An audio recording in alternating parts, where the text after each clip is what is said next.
Hey, it's Kathy Deeks, and I'm going to do this recording here. Let's see if I can just minimize this, because I'm hoping that you can see. Nope, I can't. I don't know how to do that. I've come a long ways, but I don't know how to do everything. Exit drawing, shoot.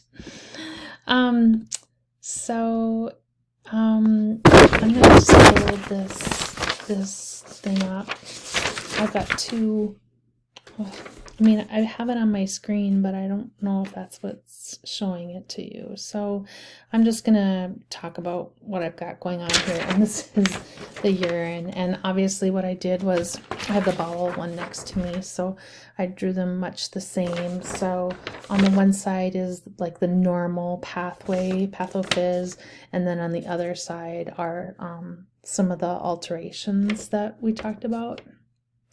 Okay, so hopefully you can see this on the normal pathophys that I tried to draw, very poor drawing. I just wanted to talk a little bit about the nephron being the final unit of the kidney, and the nephron includes the glomerulus, the proximal tubule, the loop of Henle, the distal tubula, and the collecting duct. And you can see there in the bright red that represents the aorta, and it's going down into the red, goes into the kidney. Blood enters the kidney via the renal artery, and then it goes through some various smaller and smaller artery type things, and then finally to the glomerular caps in the and then that's where it enters the renal tubular system, and we get this product that's created, or substance, called filtrate, and that is where the system of urine concentration begins. So that filtrate enters the Bowman's capsule, and then it goes through those different tubules that I mentioned: proximal, loop of Henle, distal tubula, and the collecting duct. And the urine then goes to the ureters, and then to the bladder, and then exits through the urethra. And so in that whole process, there's all kinds of concentration things going on, and water, sodium, amino acid, glucose, potassium exchanges, pressures, osmotic pressures, that are going on to get that filtrate to the correct osmotic substance.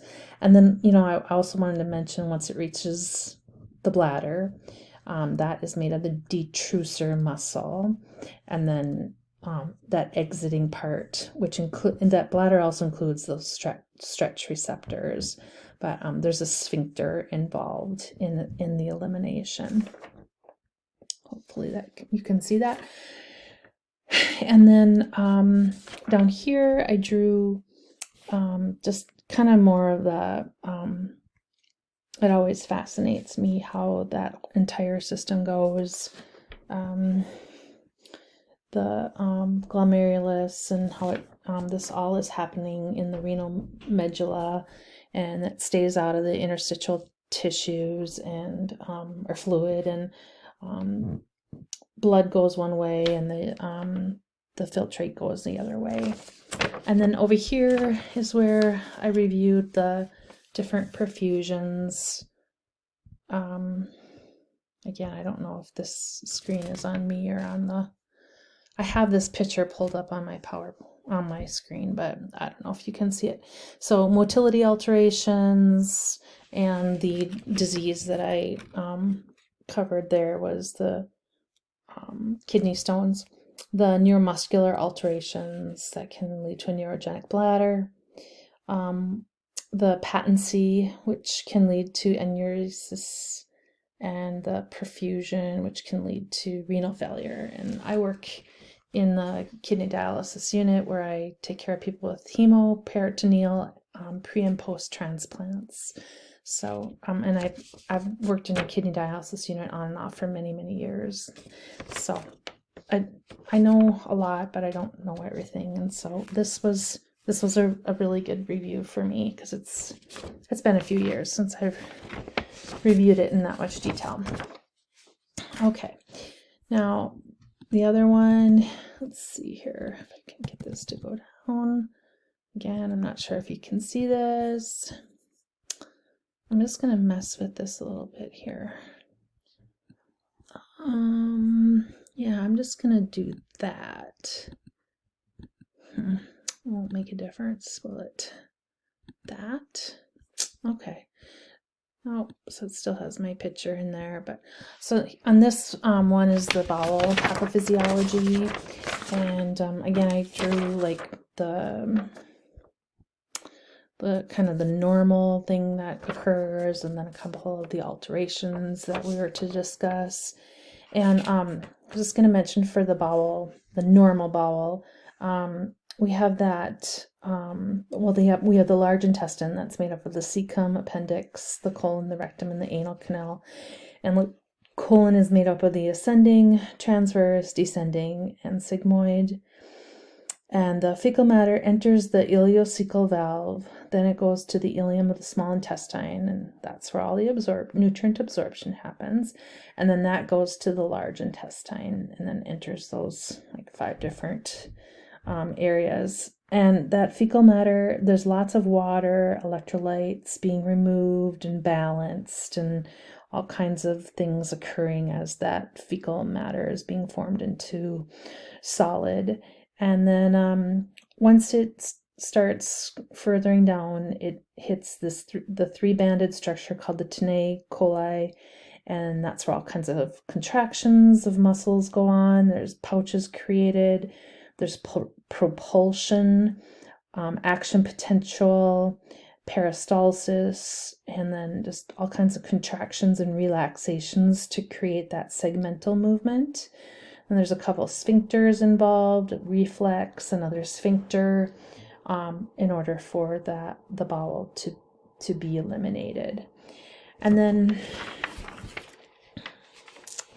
on the other side is where I've got my 3 different, let's see, I guess I could just hold it.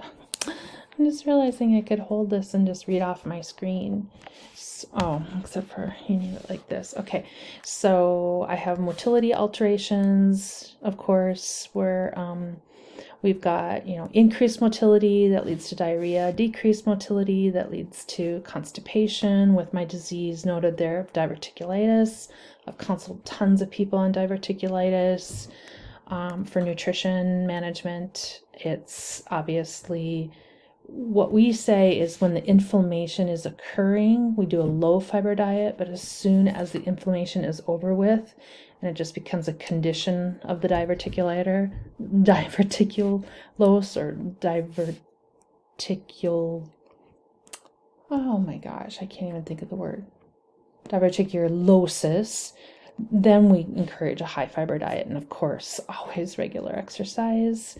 Bacteria and transit time irritants can also play a role in that motility. Neuromuscular alterations, and my disease associated there is the neurogenic bowel, and then finally the altered patency.